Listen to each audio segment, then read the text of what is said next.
찬송가 290장 찬양하겠습니다.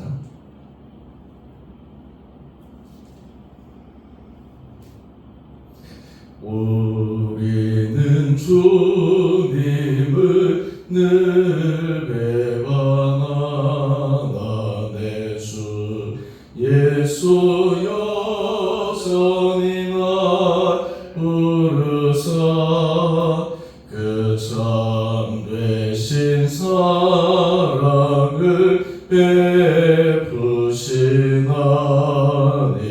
내 형제 여수님을 곧 따르라. 주 널 위해 비네 주 널 위해 비네 주 널 위해 비네 항상 비시네 주께서 풍성한 은혜를 내려 내 영혼이 나날이 복받으니 주 예수를 너희도 구주로 섬겨 곧 따르면 풍성한 복 받겠네.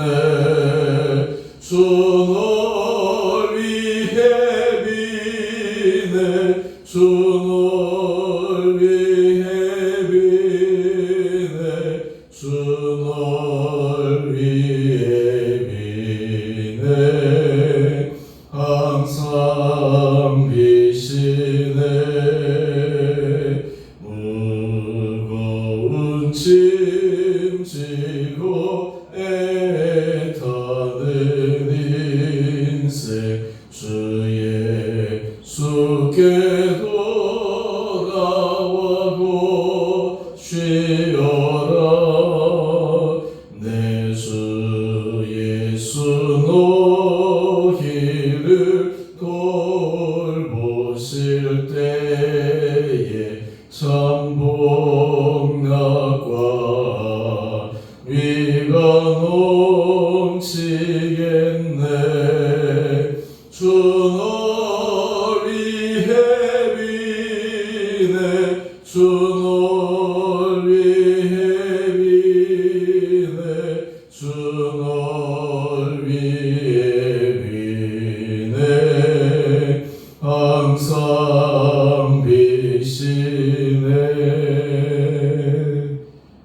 아멘. 오늘 함께 묵상하신 말씀 에스겔 10장 9절에서 22절까지입니다. 내가 보니 그룹들 곁에 네 바퀴가 있는데 그 그룹 곁에는 한 바퀴가 있고 저 그룹 곁에도 한 바퀴가 있으며 그 바퀴 모양은 황옥 같으며 그 모양은 내시 꽃 같은데 마치 바퀴 안에 바퀴가 있는 것 같으며 그룹들이 나갈 때에는 사방으로 몸을 돌리지 아니하고 나가되 몸을 돌리지 아니하고 그 머리 향한 곳으로 나아가며 그 온몸과 등과 손과 날개와 바퀴 곧 네 그룹의 바퀴의 둘레에 다 눈이 가득하더라. 내가 들으니 그 바퀴들을 도는 것이라 부르며 그룹들에게는 각기 네 면이 있는데 첫째 면은 그룹의 얼굴이요 둘째면은 사람의 얼굴이요 셋째는 사자의 얼굴이요 넷째는 독수리의 얼굴이더라. 그룹들이 올라가니 그들은 내가 그발 강가에서 보던 생물이라. 그룹들이 나갈 때에는 바퀴도 그 곁에서 나가고 그룹들이 날개를 들고 땅에서 올라가려 할 때에도 바퀴가 그 곁을 떠나지 아니하며 그들이 서면 이들도 서고 그들이 올라가면 이들도 함께 올라가니 이는 생물의 영이 바퀴 가운데 있음이더라. 여호와 영광이 성전 문지방을 떠나서 그룹들 위에 머무르니 그룹들이 날개를 들고 내 눈앞에 땅에서 올라가는데 그들이 나갈 때의 바퀴도 그 곁에서 함께 하더라. 그들이 여호와의 전으로 들어가는 동문에 머물고 이스라엘 하나님의 영광이 그 위에 덮어더라. 그것은 내가 그 가까이서 보던 이스라엘의 하나님 아래에 있던 생물이라. 그들의 그룹인 줄을 내가 아니라. 각기 내 얼굴과 내 날개가 있으며 날개 밑에는 사람의 손 형상이 있으니 그 얼굴의 형상은 내가 그 발가락가에서 보던 얼굴이며 그 모양과 그 몸도 그리하며 각기 곱게 앞으로 가더라. 아멘. 어제 이어서 에스겔 선지자가 그 발가락가에서 보았던 그룹 환상들을 다시 한번 재현하면서 묘사하는 것을 보고 있습니다. 어제도 말씀드렸지만 이 환상의 주된 뜻은 하나님의 임박한 심판이 이스라엘 백성들에게 임함을 상징적으로 알리고 하나님의 그들 가운데 임재하심, 이것이 그들 가운데 더 이상 머무르지 않고 떠날 것이다 라고 하는 것을 보여주는 환상입니다. 오늘 본문의 말씀은 어제에 이어서 좀 더 구체적으로 실질적으로 묘사되고 있습니다. 앞에서 그 발간가에서 보았던 그 환상과 어느 정도 겹치는 부분들이 있습니다. 에스겔에서는 여러 환상들이 많이 나오는데 사실 그 환상들 때문에 이 에스겔서 말씀이 굉장히 복잡하고 어렵게 이해되어집니다. 또 묘사되는 그 환상 자체가 우리 일반적인 그렇게 보일 수 있는 환상들이 아니라 독특하고 특별한 환상들입니다. 중요한 것은 이 환상들의 목적, 의미, 이것이 중요합니다. 그래서 오늘 특별히 말씀을 통해서 하나님께서 이 성전을 떠나시는 이 환상을 통해 이스라엘 백성들에게 하시려는 그 말씀, 오늘 그 말씀을 다시 한번 우리 삶의 자리에 확인할 수 있는 시간 되기를 원합니다. 먼저 이 그룹들, 특별히 나파키, 이런 그 가운데 숨겨진 우리에게 알려주시고자 하시는 하나님의 뜻이 있습니다. 바로 그것은 하나님의 경륜입니다. 이 경륜이라고 하는 것은 사전적 의미로 일정한 목표를 가지고 이를 조직적으로 계획하고 세상을 다스림이라는 뜻입니다. 한마디로 해서 하나님의 경륜이라고 하는 것은 일정한 목표를 가지고 전체적으로 그냥 각 기분에 따라서 상황에 따라서 임시로 움직이는 것이 아니라 일정 목표를 수행하고 완수하기 위해서 조직적으로 세상을 다스려가는 방식이라고 하는 것입니다. 하나님의 경륜을 크게 우리가 생각해 볼 때 하나님께서 세상을 향한 최종 목적, 목표가 무엇이겠습니까? 바로 그것은 구원일 것입니다. 모든 사람이 하나님 앞에 돌아오는 그 구원의 길을 하나님께서 여시기를 원하셨습니다. 우리에게 사실 이 성경 말씀이 주어졌다라고 하는 것이 얼마나 큰 복인지 모릅니다. 어저께 수요예배 드리기 전에 진문사님 손자 정희가 지방에 와서 기도를 받기 전 제게 한 질문을 던졌습니다. 그 질문의 내용은 하나님은 어떻게 태어났어요? 라고 하는 질문입니다. 초등학생 질문인데 굉장히 신적 존재론적인 근본적인 질문을 제게 던진 것입니다. 제가 그 질문에 이렇게 답을 했습니다. 하나님은 태어나신 것이 아니라 스스로 계신 자다. 그것을 어떻게 내가 알게 되었느냐? 그러면서 제가 설명하기를 성경 말씀을 통해서 알게 되었다, 배웠다 라고 얘기를 했습니다. 그러면서 제가 그 정리에게 너 한 번도 가보지 못한 외국의 나라들이 있다는 것을 어떻게 아니? 그랬더니 배웠다라는 것입니다. 배웠기 때문에 사실을 믿는 것이죠. 여러분, 우리에게 성경 말씀이 주어졌다고 하는 것이 얼마나 큰 은혜요 축복인지 모릅니다. 만약 우리에게 이 에스겔서 말씀만 주어졌다면 이 말씀을 이해하고 또 이 말씀의 구체적 의미와 목적이 무엇인가 깨닫는 것이 참 어려울 것입니다. 하지만 우리에게는 창세기에서 계시록에 이르기까지 성경 전체가 주어졌고 또 예수님께서 이 땅에 오셔서 하신 그 구원의 분명한 목적과 계획을 알고 있기에 하나님께서 지금 이스라엘 백성들의 타락으로 임시로 그들을 떠나지만 이것이 하나님의 최종 목적, 최종 하나님의 결단이 아니라 결국 이스라엘 백성들로 돌아오게 하기 위한 하나의 과정임을 우리는 알고 있습니다. 하나님의 경륜을 이렇게 이해할 때 우리 삶의 자리에서도 하나님은 우리를 구원하시기 위해 우리의 삶의 자리에 크고 작은 일들을 통해 깨닫게 하시는 것입니다. 로마서 5장 20절 말씀을 보면 죄가 더한 곳에 은혜가 더 넘쳤다 라는 말이 있습니다. 이 말씀은 죄를 많이 지으면 은혜를 더 많이 받는다라고 하는 것이 아닙니다. 이 말의 궁극적 의미는 세상은 죄가 관영할 수밖에 없습니다. 넘칠 수밖에 없습니다. 인간의 본성이 타락할 수밖에 없습니다. 이스라엘 백성들이 하나님의 은혜를 그렇게 받았음에도 불구하고 그들이 집단적으로 민족 전체가 타락하는 그 모습은 오늘 우리들의 삶의 자리에서 우리도 얼마든지 그런 자리에 있을 수 있다고 하는 것을 보여주는 실제입니다. 그런데 하나님은 죄가 사람들로 하여금 하나님과의 관계가 단절되도록 만들지만 하나님의 능력은 그 죄보다 더 크십니다. 예수 그리스도 십자가 보혈의 능력은 그 죄가 미치는 영향력보다 더 강력하고 힘이 있습니다.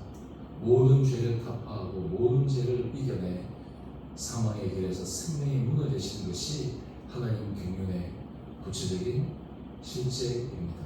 오늘 그것을 지금 하나님 앞에서 우리가 깨달을 때 이 에스겔서 말씀이 조금 더 이해가 되어집니다. 이렇게 되면 우리는 하나님의 마음을 다시 한번 생각해 볼 수 있습니다.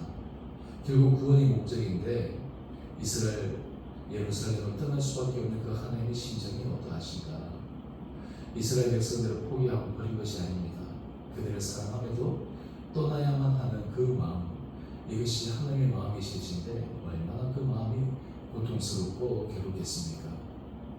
창세기에 보면 아브라함의 조카 롯이 소돔과 고모라 성에 거할 때 그 땅의 죄악이 관영해 있어 하나님께서 그 성을 심판하시는 장면이 나옵니다. 아브라함이 자기를 찾아온 천사를 통해 그 이야기를 듣고 하나님 앞에 기도하면서 그 성에 의인 10명 있으면 그 성을 심판하지 않도록 하나님 앞에 기도했습니다. 그런데 정작 천사들이 그 성을 찾아갔을 때 그 성에는 롯 가족 외에는 아무런 하나님을 신뢰하는 의인을 발견하기가 어려웠습니다. 그래서 천사를 통해서 롯에게 이 성에 심판이 임박했음을 알고 그의 가족들이 떠나라고 이야기를 합니다. 그래서 롯이 그의 딸들과 사위들에게 이야기를 합니다. 그런데 성경에 보면 참 재미있는 내용이 나옵니다. 사위들이 자기네 이야기를 듣고 농담으로 얘기했다는 것입니다. 심판이 임했다라고 하는데 그 말을 도저히 못대로 듣지 않는 것입니다. 한번 생각해 보십시오. 이렇게 세상이 편하고 그냥 살기 좋은데 갑자기 심판이 임한다니 무슨 뚱딴지 같은 소리냐. 우리 자기들이 물론 영적으로 훌륭한 분인 것은 알겠지만 뭔가 좀 심각한 문제가 있다 이렇게 생각하지 않겠습니까? 그래서 사위들은 농담으로 알고 그 롯의 정말 간절한 간청에도 움직이지 않았습니다. 결국 그 성을 떠난 것은 롯의 직계 가족이었습니다. 여러분 우리가 삶의 자리에서도 그와 비슷한 눈을 범할 때가 많이 있습니다. 바로 하나님께서 말씀하셔도 설마 그런 일이 일어나겠냐, 설마 그런 일이 벌어지겠냐. 우리가 죄악 가운데 있기 때문에 그 죄의 무서움과 타락함에 대해서 제대로 알지 못해서 그로 인해서 그냥 우리가 살아가던 방식을 고수하며 갈 때가 얼마나 많습니까? 오늘 하나님께서 에스겔 선지자에게 환상을 통해서 이 예루살렘을 떠나시는 이 환상이 얼마나 무서운 환상입니까? 제가 어제도 말씀을 드렸지만 하나님의 임재 우리와 함께 하신 그것이 사라진다고 하는 것이 우리 인생에 있어서 최대의 위기이지 않겠습니까? 오늘 지금 이 환상을 통해 하나님 앞에 우리의 삶의 자리에 주님의 임재와 주님이 우리와 함께 하시는 것이 얼마나 큰 은혜의 복인지를 다시 한번 확인할 수 있는 귀한 시간들 될 수 있게 되기를 원합니다. 오늘 특별히 18절 19절 말씀을 보면 이제 하나님의 영광이 성전 문지방을 떠나서 나가는 장면을 묘사하고 있습니다. 그런데 하나님이 이 떠나시는 장면에 지금 타락한 이스라엘 백성들을 향해서 괘씸히 여기는 마음, 이제 심판이 곧 임박하는 것을 앞두고 그들이 당연하다라고 하는 마음이 아니라 하나님의 마음이 심판하시면서도 너무 아프셨습니다. 너무 고통스러우셨습니다. 우리 19절 하반절 말씀에 보면 여호와의 전으로 들어가는 동문에 머물고라는 단어가 나옵니다. 여러분 한 페이지 넘겨보시면 본문 해설에서도 이 머물다라고 하는 이 단어를 통해서 이 하나님의 마음을 간접적으로 묘사하고 있는 것을 볼 수 있습니다. 하나님의 심판은 하나님의 원래 뜻이 아닙니다.